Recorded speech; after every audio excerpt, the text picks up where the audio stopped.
Antes de entrar a trabajar en una oficina en la capital de Sonora, pasé un par de años como repartidora de una empresa de mensajería local.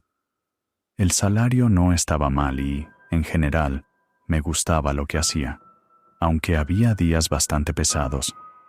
Era 2016.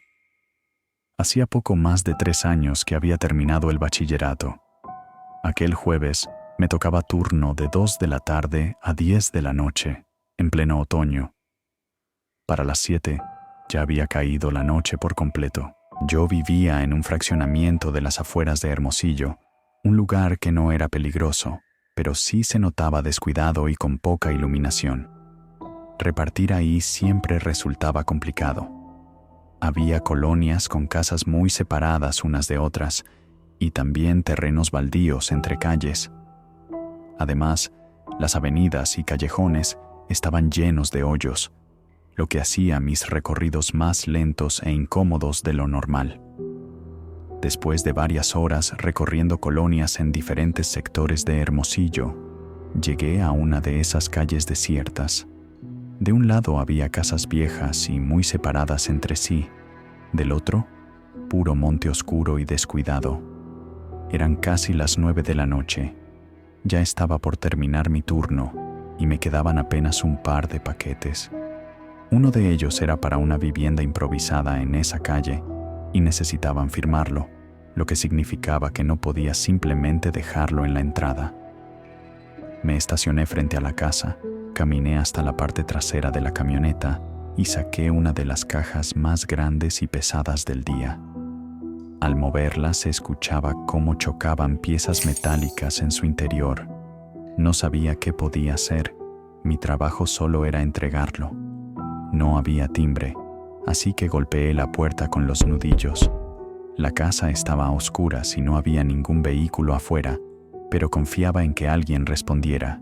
Toqué 2 veces más y, de pronto, alcancé a ver cómo una cortina se movía. Escuché pasos acercarse lentamente y, tras un silencio que me puso nerviosa, la puerta se abrió apenas unos centímetros. Una señora de cabello canoso asomó apenas el rostro por la rendija. Le explicó que necesitaba una firma para entregar el paquete y tras unos segundos de duda, abrió la puerta de par en par. Se notaba inquieta, pero aún así trazó un garabato rápido en el dispositivo. Después, con voz temblorosa, me pidió que la ayudara a llevar la caja hasta su cuarto. No me sorprendió la petición, pero al cruzar el umbral me golpeó de inmediato un olor sofocante, como a humedad vieja y algo podrido. Cada hogar tiene su aroma particular, agradable o desagradable, y aquel resultaba insoportable. La mujer me condujo por una sala angosta, llena de muebles viejos, hasta un pasillo demasiado estrecho que desembocaba en una puerta al final. La abrió con lentitud y me indicó que dejara la caja dentro de un ropero. Le pedí que encendiera la luz, pero me contestó que no servía. El cuarto permanecía en penumbras, iluminado apenas por el resplandor lejano de una lámpara de la sala que alcanzaba a filtrarse por el pasillo. Con esa escasa claridad, apenas alcanzaba a ver lo necesario para acomodar la caja. Fue entonces cuando lo noté. En el rincón del ropero se distinguía una figura inmóvil. Supe que era alguien por la silueta y por el ligero movimiento que hacía, como si respirara. No había forma lógica de explicar por qué había una persona escondida ahí. Dejé la caja en el suelo, pasé rápidamente junto a la señora y tratando de mantener la calma, le dije con firmeza: «Buenas noches». Ella comenzó a gritar que volviera, que no fuera grosera, incluso me lanzó insultos. Pero no me detuve. No tenía la menor intención de averiguar qué estaba planeando junto con la persona oculta en ese ropero. Esa misma noche terminé mi turno y decidí que era momento de buscar otro empleo.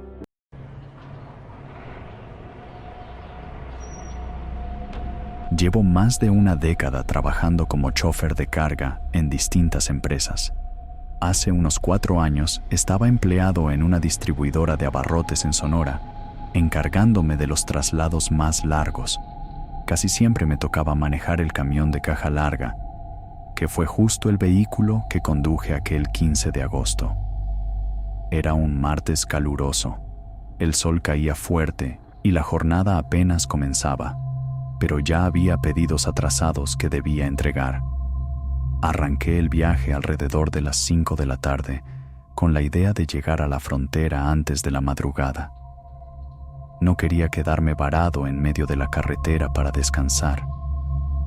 Presioné un poco más el acelerador de lo habitual para un vehículo tan pesado, y después de varias horas, ya cerca de las 2 de la mañana, el cansancio me estaba venciendo.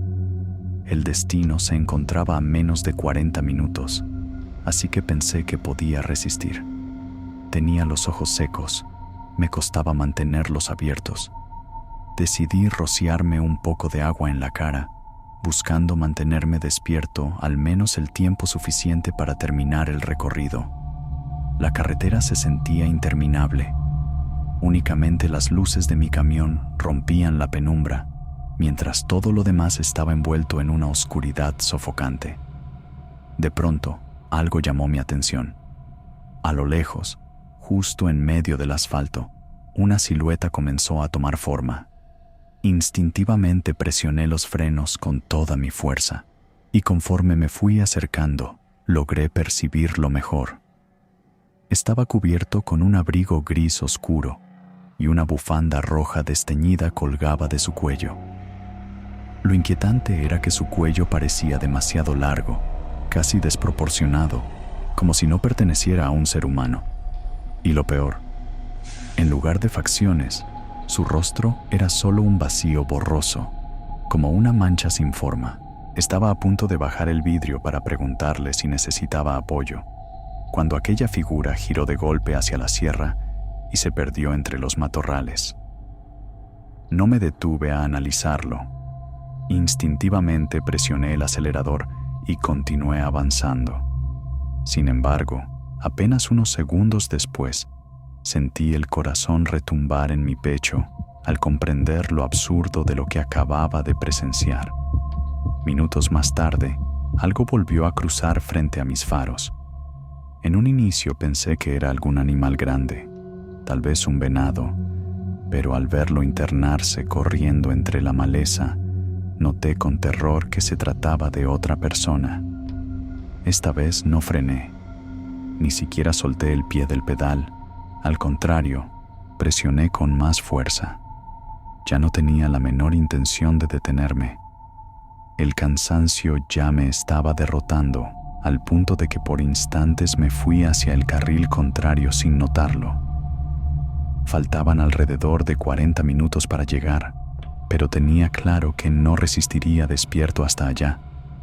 A un costado de la carretera encontré un espacio de tierra apisonada, parecido a un paradero improvisado para choferes.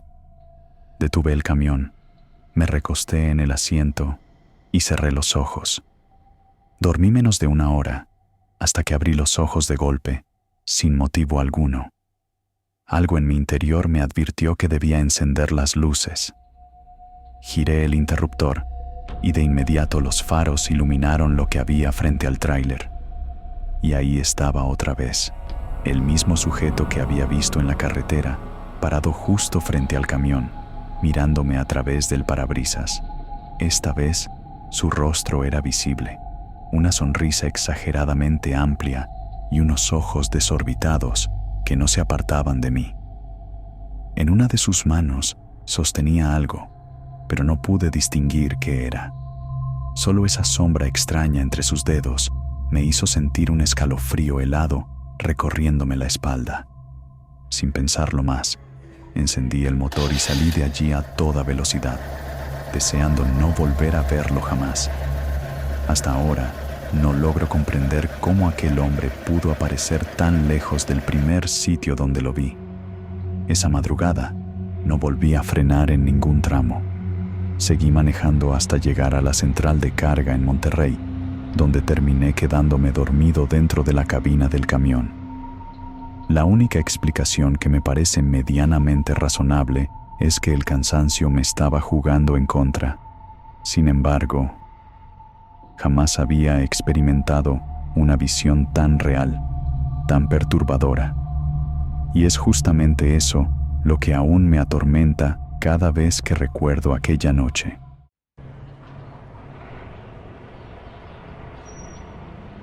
Desde los 24 años trabajo como conductor de carga. He realizado innumerables viajes nocturnos y, como es de esperarse, no han faltado situaciones extrañas durante los trayectos. Una vez tuve que atravesar el desierto de Baja California de punta a punta para entregar un camión lleno de muebles antiguos de caoba. Gran parte del recorrido era desolado, casi sin pueblos, y como partí más tarde de lo planeado, sabía que pasaría la mayor parte del viaje bajo la noche estrellada. Las carreteras desérticas son largas, rectas y prácticamente vacías. Esto me permitió manejar un poco más rápido de lo habitual, aunque siempre con cuidado por el cansancio y la oscuridad que lo rodeaba todo. Después de varias horas conduciendo, noté a lo lejos unas luces parpadeantes de un vehículo detenido al borde de la carretera. Pisé los frenos con fuerza y detuve mi tráiler detrás del coche. Era un Ford Torino antiguo, con las luces de emergencia encendidas. Bajé del camión para ofrecer ayuda.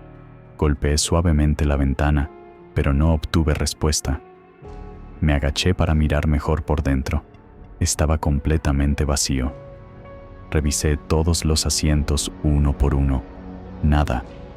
Miré hacia el desierto profundo que rodeaba la carretera, sin distinguir más allá de unos pocos metros. Regresé a mi tráiler y saqué mi linterna táctica, de esas tan potentes que pueden cegar momentáneamente si la apuntas directo a los ojos. Al encender la linterna, percibí algo que antes no había notado. Una vieja estación de servicio desierta justo frente a nosotros. Solo quedaban 2 bombas oxidadas y detrás, un pequeño local de venta de snacks completamente en ruinas. Parecía razonable pensar que el conductor del coche se hubiera refugiado allí. La puerta estaba entreabierta, trabada en ese estado. Alumbré el interior con la linterna. Era un espacio amplio, silencioso y vacío, con estantes despoblados y cajas caídas. El eco de mi propia voz me hizo estremecer cuando dije, «Hola, ¿does anyone need help?» De repente lo percibí, un sonido sutil, como si algo pesado se arrastrara por el piso al fondo del local. Di unos pasos hacia allí y llamé de nuevo, y entonces escuché una voz profunda que susurró, «Liv». Me quedé paralizado. La entendí perfectamente, pero no lograba comprender quién podría haber dicho algo así ni con qué intención. Después percibí una respiración fuerte, proveniente de una de las esquinas del local. Eso fue suficiente para hacerme retroceder de inmediato. Mientras me dirigía de vuelta a mi camión, lo escuché.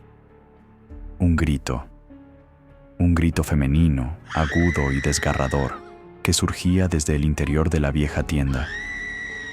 Me tomó varios segundos asimilar lo que estaba ocurriendo, porque ni siquiera estaba seguro de que fuera real. Corrí hacia mi tráiler y marqué al 911. Les expliqué que me encontraba junto a una estación de servicio abandonada, perdida en medio del desierto. Me pedían coordenadas exactas, pero no podía proporcionarlas. Algo en el lugar me lo impedía. De repente, el Ford Torino encendió solo y salió disparado por la carretera. No vi a nadie subirse. No escuché pasos, ni chirridos, ni ningún indicio de presencia. Simplemente arrancó y desapareció en la oscuridad absoluta. Con el teléfono todavía en la mano, regresé a la tienda, temblando. La penumbra del lugar parecía absorberme, y cada sombra parecía moverse de manera inquietante. Y allí estaba, en el suelo, un charco reciente de sangre que relucía bajo la tenue luz de los faros del camión. No había cuerpos, no había señales de vida, solo la desolación y el silencio del desierto. Le conté todo a la operadora del 911, convencido de que acababa de ser testigo de algo terrible. Minutos después, llegaron los patrulleros estatales. Me interrogaban, pedían descripciones, datos, cualquier detalle que pudiera ayudar. Lo único que logré decir fue a Blackford Torino, early 2000s. No tenía dashcam en ese momento, y eso me pesaba más que nada. Una semana después instalé una en mi camión. Lo que presencié esa noche en el desierto es algo que no se borrará de mi memoria jamás. Cada vez que cierro los ojos, el brillo de ese charco me persigue, como un recordatorio silencioso de lo que acecha en la oscuridad.